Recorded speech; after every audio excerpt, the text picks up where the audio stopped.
say it never rains in Southern California, but it's pouring in the Bay. See her kind of just, you know, tugging at her head scarf and shuffling around, and she's just like, man, what is wrong? You know, what is wrong? It's like when she ran away, she was successful, and it was not so much that it was easy for her, but it was an adventure. She played smart. She's just like, just use your common sense and you'll be okay. You know, don't talk to white people. And, you know, I know the white people that are good. I know who the good white people are because they'll know this. They'll say this. They'll act like this. She knew who to trust. And she just followed God. But she felt like she was like, y'all Negroes are comfortable. And comfortable people never listen to their intuition because listening to their intuition makes them uncomfortable. So those people she felt that they were more comfortable listening to massa than they were listening to God. The strength card is saying that she felt like they were weak. And then I get the Queen of Coins, and she's saying that she also felt like she felt that she felt like she couldn't manage those people anyway. And she felt that people that wanted to stay enslaved were more valuable to the system than they were to her. Okay? She felt that they were more valuable to the system than they were to her because they were comfortable. All right? Now I'm going to ask about how many people did she kill to get enslaved people to freedom. I want to know about her relationship with Jesus Christ. I want to know about her relationship with Abraham Lincoln. And I want to also talk about what we need to know about her dreams and premonitions. And then we'll also get into what can white feminists learn from Harriet Tubman. 1 second.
Okay, so now I want to know about her.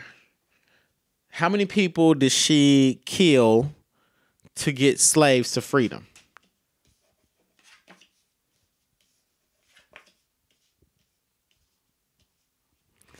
I get the... Okay, so the world card, and I can't remember what this card is. I wish that I knew. But whatever. But the arithmetic of these three cards. The arithmetic of these three cards is telling me that the number is I want to say it's around about a good 30. There's a good 30. There's a good 30. No, it's a good 30. It's around about 30. About 30 bodies had dropped. You know, she had 30 bodies on her hands. And I want to say 21 of them were not enslaved. I get the 10 of wands. I get not the 10 of wands, but I get the king of wands. And this is telling me that she didn't drop bodies, you know, herself personally. You know, she took out... okay, okay, let me put it to you this way. She's responsible for about 30. Okay? Harriet Tubman is responsible for dropping about 30 people that stood in her way of getting slaves to freedom. Now, as far as her killing someone with her hands, Spirit is telling me that she has a good 5. She has a solid 5, a very solid 5. But you definitely didn't want to get in her way. And she felt like death was one of those things that she was like, death is necessary, and I wouldn't, she definitely didn't say, the Holy Spirit told me to kill this person. But Harriet Tubman did go and repent if somebody ended up dead. And she was just like, God, I've got to continue on my mission. Please forgive me. But there are worse crimes out here in this world. I see that these people out here are still living, and I have, I'm hoping that in the afterlife, that's something that I'll deal with then, but I'm not going to worry about it now. She lived this, ask for permission. She rather ask for forgiveness later than ask for permission right now type of lifestyle. Okay. Now I want to know about, hold on one second. Now I want to know about her relationship with Abraham Lincoln.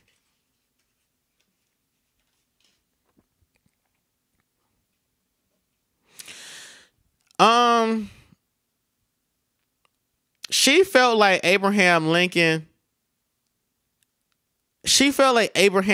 was a bit weak. She had judged him from the jump. She felt like he was mediocre, and she felt like Abraham Lincoln needed a lot of guidance from a lot of people. And she didn't quite understand why he found her so intelligent, but she felt like because he was like, "Oh, you're such a smart woman, so brilliant." She laughed at him. She was I wouldn't even say flattered by his compliments of her, but she wasn't surprised that he thought so highly of her. But she didn't think so highly of him. She felt like he needed a lot of help. She felt like the people around him crippled him. That he was someone that just needed a lot of attention.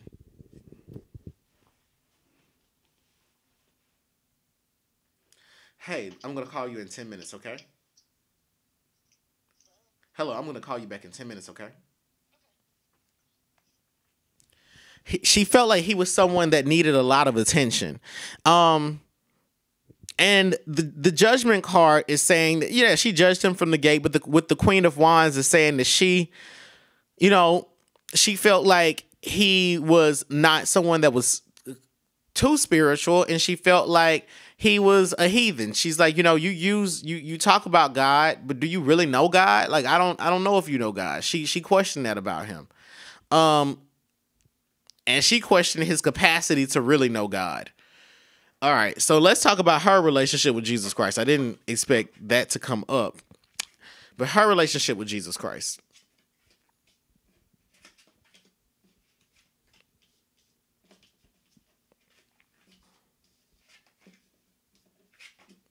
You know something? Jesus Christ, the Spirit of Jesus had come to her. Like she's actually seen the Spirit of Jesus. And I know this to be true, but as indicated by the 3 of Swords, the 3 of Wands, and then the Ace of Discs. The arithmetic of these 3 cards in this particular deck are telling me that she took a lot of action. Like she prayed a lot. She genuinely would go to God and say, God, please give me a message, give me a sign, tell me what I need to know. And I'm hearing that her prayers were always answered, as indicated by the one of discs, the one of coins, or the one of pentacles. This is saying that she was able to build new partnerships with the Spirit every time that she went to Spirit and requested it. Now, the top row of cards, however, is speaking more so about her belief in God. And this is saying that she believed that God gave her eyes, helped her to put. She believed that God ordered her footsteps. God put eyes in the back of her head. And I'm also saying here that she felt that God ruled her. She felt that God ruled her money. She was like, I don't need money. I don't need to have anything lavish. I can be broke. I'm going to be taken care of. She didn't worry about where her next meal was going to come from. She didn't worry about who was going to take care of her or how she was going to get paid or whether she would go broke or not, or she would even have bail money. She didn't care about those things.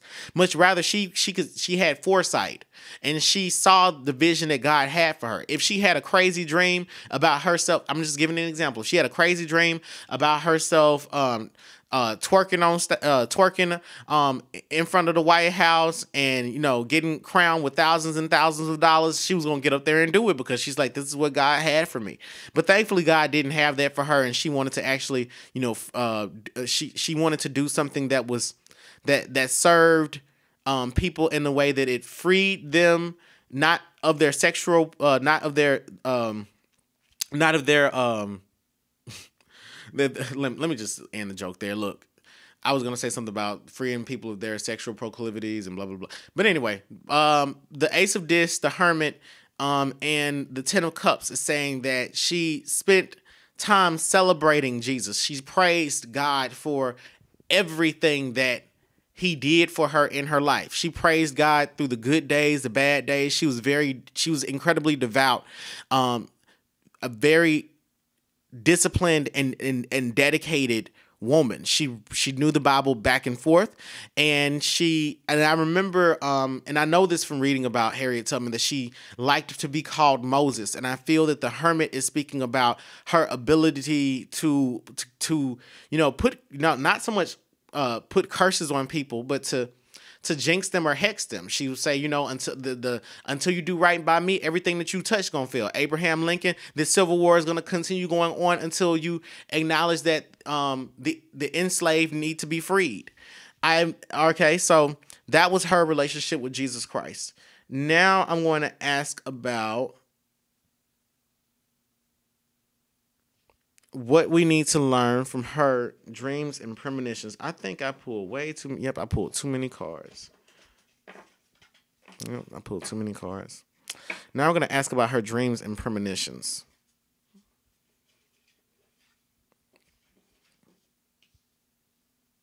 Oh, wait. No, I didn't pull too many cards. I already put those out. Her dreams and premonitions.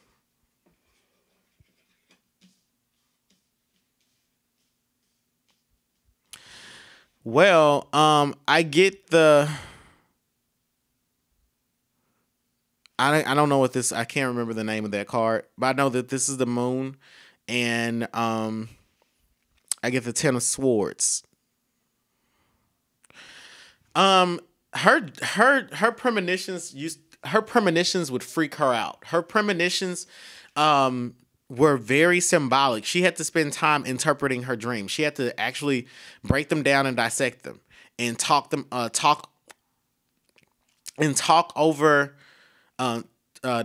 with other people about her dreams. I feel that she had to mull through them.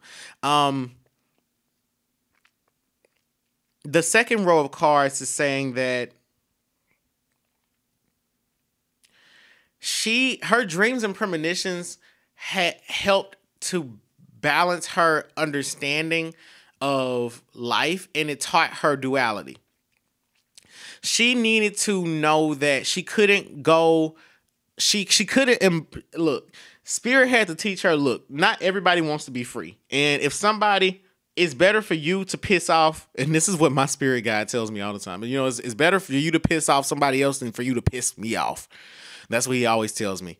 So, she knew that it was better to kill than be killed, as indicated by the Five of Swords. It's like the idea of killing somebody it caused her to freak out. She felt like she's like, murder is the cause of all this. Murder is the cause of all this. Murder is the cause of all this. She had to get out of that mindset. Spirit had to teach her, no, it's people whose hearts aren't in the right place that are causing all of this foolishness. And you have to sometimes murder them and take them out and then replace them and then hope that good people will replace them. But she stood at the crossroads a lot. Because I get the strength card, the high priestess and the five of swords. This is saying that she was always at a crossroads with whether she should kill or not. And it's like Spirit told her, look, you're either going to help people along the Underground Railroad by doing by giving them advice, or you're going to actually do more than that and be an activist in on the Underground Railroad. So her dreams were more like consultations and debates. She fought against, and I'm hearing that, when she was in her teens, she fought against her calling a lot. She was very afraid of this. And just the idea of having to kill someone, it's like, thou shalt not kill. What if they kill me? And again, they would say harsh things to her, such as, it's better for them to be dead than for you to be dead. And eventually, I say her early 20s, she was ready. She was TTG or RTG, ready to go or time to go, whichever you call it. But Harriet Tubman was very sincere in she was very sincere in when she would confess to people that she was having premonitions, and those dreams were incredibly vivid. Okay, so now I want to know, what can white feminists learn from Harriet Tubman?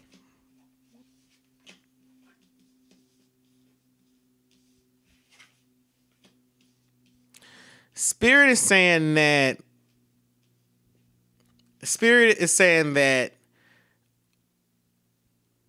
white feminists, Spirit is saying that white feminists are comfortable, because again, I'm speaking, the Four of Coins in this particular deck speaks about being comfortable. Spirit is saying that, my God, he's saying white feminists are comfortable. What they can learn from Harriet Tubman's story is they can be inspired to help other people be, to be free. The people who are on this land, in this land, those people that are enslaved. And then I get the 10 of Wands, and this is saying that white feminists haven't reached they can't realize their full potential because they're financially comfortable. And this is saying that they're financially comfortable in a way that Harriet Tubman never could have been. And she's saying basically it's like Harriet Tubman's energy is like, we shouldn't, she didn't care about her, she didn't care about money. She cared about just doing the work and freeing other people. So what white feminists can learn from this is that if you're an activist now, I'm not talking about you're an actor and you're a feminist, or you're a general laborer and you're a feminist, or you're even working at Walmart and you're a feminist. I'm talking about those that are activists, that say that they do the work, for free, because Harriet Tubman did the work for free. So why wouldn't I want to compare Harriet Tubman, who is a sister to white feminists? You all have a sisterhood as women. So with that being said, white feminists can learn that, some of y'all are financially comfortable. And truthfully, you're not really willing to do what Harriet Tubman did to inspire change. And the One of Wands is asking you, are you going to take that yes? And if you were called to do it, can you reach your maximum potential? And when you get out of being comfortable, are you financially comfortable? Are you seeing oppression through the prism of race, class, gender, sexuality, religion, nationality, ability, blah? Okay, all those other isms. Now, That's the language of white feminists, an intersectional frame. They're speaking through an intersectional framework. But beyond having an intellectual consciousness that can analyze that can analyze human society and understand diversity, can you free people, not just hire them or pay them and bring them and pay them with equality? Can you free them with equity? Can you make things equitable by bringing them freedom? So those are the things that I hear coming through. I know that's like a wave of ideas, but I'm also getting that Harriet Tubman's energy just really wasn't even fucking with like the whole, I wouldn't even say like she didn't care about women's rights. She very much did care about women's rights, but she cared about women's rights as far as it pertained to freeing black people, because she was like, women have no rights until they're free. So she's like, as long as a black woman is oppressed, how is a white woman free? So help me free my sisters, that sort of thing. So that's what I feel that you all can learn. But I also feel like this is a wave of her energies, ideas coming through. Again, I feel that Harriet Tubman's an ancestor. Other people may say that she's reincarnated, but I want to hear what other people have to say. What do you all think? Tell me in the comments. Remember, the truth is collaborative. With that being said, please go to www.blackspectrumnetwork.com to purchase a private psychic reading. Also, be prepared for more content that will drop here exclusively on the Patreon. And thank you all for riding this wave with me. Bye. It's been a long time, but I still got love for ya, and that won't ever change. San Jose, they say it never rains in Southern California.